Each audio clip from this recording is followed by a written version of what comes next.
Hi, good day everyone. I am Rubadiri Victor reporting to you from the heart of the Wyerben Folklore Theatre, my performance company. These are the magical animals behind me. You can learn more about us by going on Facebook and checking out Wyerben Folklore Theatre or going to New Adventures of Anansi. Today I'm going to do readings from my book Anansi and the 10 Dragons.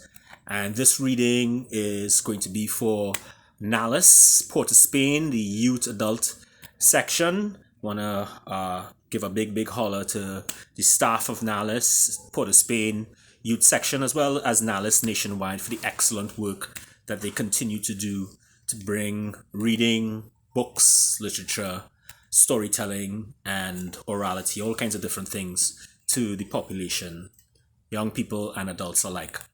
So, without much further ado, Anansi and the 10 Dragons.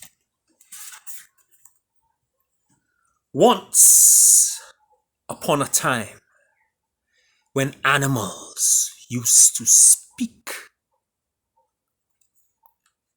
Chapter 1. The King. Long before Anansi won the right to tell stories, long before Guti lost his tail, at the center of the forest there lived the mighty Brer Lion, king of the beasts and lord of the jungle. He was the strongest animal in the forest. Animals still spoke in whispers about how Lion lifted the magic rock and took the pot of gold. The strange thing was, even though Lion was king, he had not been seen by the animals in quite some time. When he spoke to them, his voice would boom out from the massive salmon tree that stood behind his throne that now sat empty. Some said that he had become one with the tree. His massive voice would thunder out of the tree throughout the massive throne room clearing. You could not see him, but you could still feel his power. The king had a son whom he loved, who one day would be king. The prince was noble and good, dashing and handsome. The king and the prince were both loved and respected, for during the early years of Brer Lion's reign, the forest and plain had never seen such abundance and harmony. However, since the discovery of the gold, Brer Lion was seen less and less, and the animals had become more selfish and argumentative, petty and vain. And ever since Lion's disappearance, the 7 houses of animals had kept more to themselves. It was for this reason that the grand annual animal ball, held in the grand ballroom of the throne room, held such sweet delight.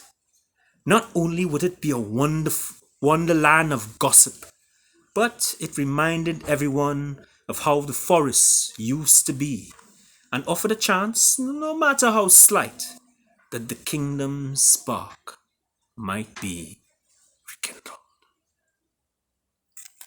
That's the end of chapter 1. Chapter 2 talks about the prince and the grand annual ball. So the grand annual ball, all the animals are present, the goatees, and there's a crew called the Bacchanal crew, which is the gossip crew of the animal kingdom. And they're watching everybody. They're watching Pelican and Scarlet Ibis and Bullfrog, and they chat, and they bad talking everybody and shoo-shooing everybody and all those kinds of things. But the prince is loved by everyone, and when the prince comes out, everyone falls silent. The girls have all a flutter, look the prince, and all that kind of stuff. And people are deferent. They bowing to the prince. The prince is very humble. He said, no, please don't bow. He goes to the other side of the the throne room and the ballroom dances resume as all the animals dressed to the nines. And then, all of a sudden, all the lights go out, the firefly lanterns go out, and the moon goes out. Poof. And when it comes back on, poof, the prince is gone. And so all the animals are scattered. There's an outcry, and dog and all the hunters are sent out to find the prince. He's not found. Instead, later on, the scout of the kingdom, the greatest scout of the kingdom, Dare, returns with a parchment that delivers a horrific, terrifying message. It says, "Whosoever answers the riddles of the 10 dragons, rescues the prince, saves his life, and saves the kingdom. A successful champion must be found before sand runs out in the hourglass." And so, poof, a large hourglass appears, sand is running down, time is running out. The great champions of the kingdom assemble, and they all go out to do battle.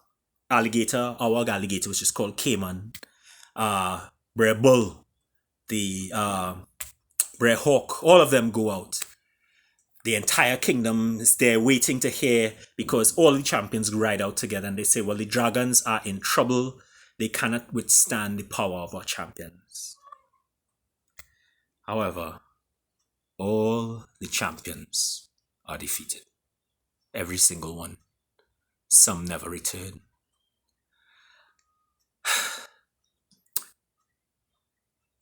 But the kingdom has an ace in the hole. There is one champion who did not respond to the first call because he's so arrogant that he don't respond to no little call like that. You have to come to his house and you have to make real noise to bring him out. The champion of champions, the undefeated greatest champion of the kingdom, the great Tiger Cat. So they send emissaries to go to Tiger Cat. All the women come outside and they dance up in front of Tiger Cat. Oh, Tiger Cat! Screaming and stuff. Finally, Tiger Cat emerges, bareback, showing off his muscles and stuff. All the girls fainting and that kind of stuff. And they're screaming for Tiger Cat to champion the kingdom. Tiger Cat finally accedes and he says, I'm going to go. He signs autographs, he releases a tell-all book. He exercises in public and stuff, showing off his muscles and all those things. And finally, on the great day, there's a great parade. Tiger Cat goes off. And this is where we pick up.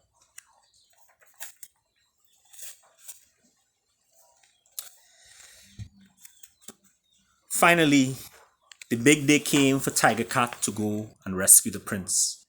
Female animals were fainting left and right as Tiger Cat emerged. He put on his armor carefully, dusting off the lint, and stepped into the ticker-tape parade prepared for him, waving and serenading his fans. Many were waving items with Tiger Cat's slogan, "Make the forest great again." Everyone made their way to the edge of the forest to see him off. Tiger Cat checked his gear a final time, waved, and smiled to the screaming throng with a flourish, and ran off in the distance to do battle. Starry-eyed fans waited in the hall in anticipation. Many others waited in the gates of the kingdom. Others yet at the top of the mountain ranges, staring into the distance where the dragons were said to lay. They waited with bated breath to hear the clang of battle and hear Tiger Cat's victory roar, which would alert them that he had accomplished the task and was returning with their darling prince. They scanned the horizon and waited. And waited.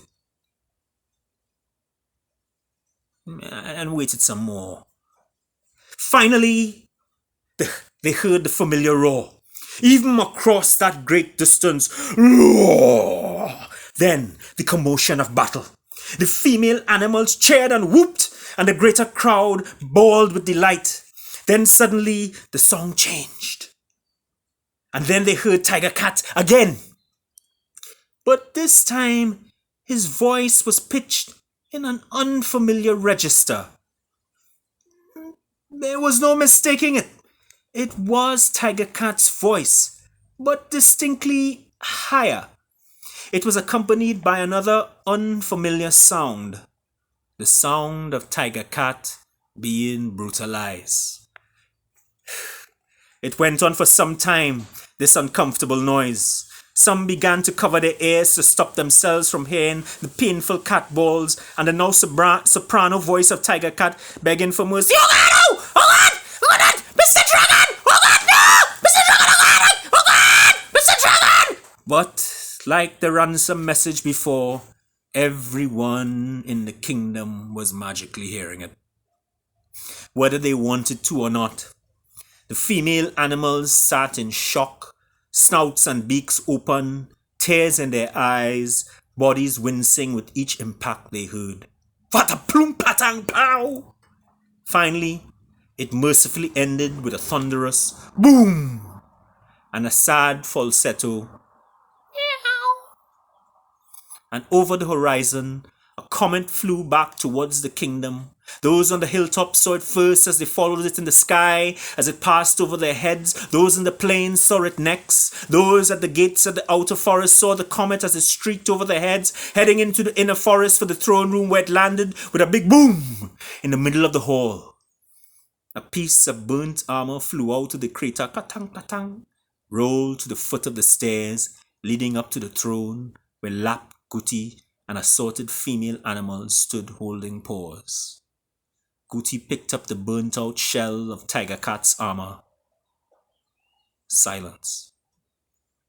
Lap, Guti, and the female animals watched the piece of their fallen hero and began to bawl. So, Tiger Cat is defeated. Despair falls on the kingdom. Because of all the champions being defeated and this humiliation of Tiger Cat, nobody comes forward again. There are no champions. Lion increases the rewards, X amount of gold coconuts, riches beyond belief. Not one animal answers the call. In fact, when the scouts come around to ask, the animals hide in their houses. So after a while, the prince is gone. The entire kingdom begins to collapse. The throne room lies in ruin. No one comes to the throne room again. And the kingdom falls. Then, suddenly, one day, Anansi appears at the gates of the city. This is how we learn about Anansi.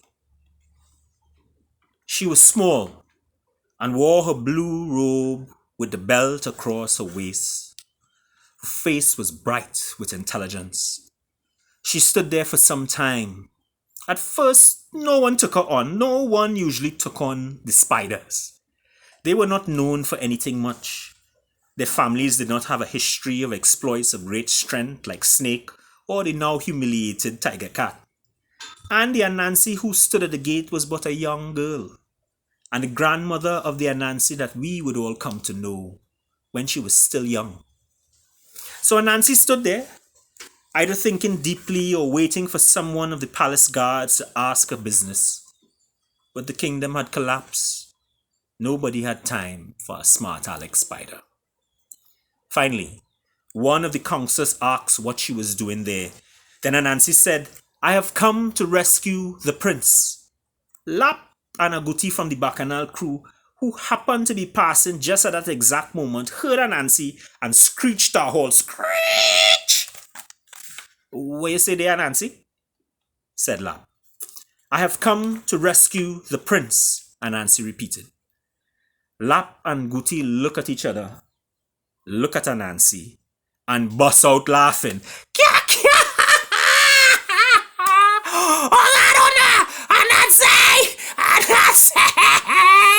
Don't do me that, Anansi! Guti ran off one time to find the rest of the Bacchanal chorus, who soon showed up to the scene, already laughing and cackling to themselves. What could Anansi do that great warriors could not? What was she thinking? Was she tired of living? Was this a sad cry for attention from a nobody, no-name animal? Why was she providing comic relief so early in the morning? When they arrived at full strength, well, the chorus chimed in with some choice words for Anansi. Go home, gal! Anansi, you're going to embarrass me in front of the dragons. Well, check how she maga and say she going and fight dragons now. Anansi, ride out, girl. Wait, that is the outfit she going and represent we in? Look, big man, animal fail, girl. What you go do? And Nancy always frontish, eh? Always pushing herself up in big animal business. Go back to your web, girl. And they said many other things. Some on principle in a family book. I mean, they really laughed.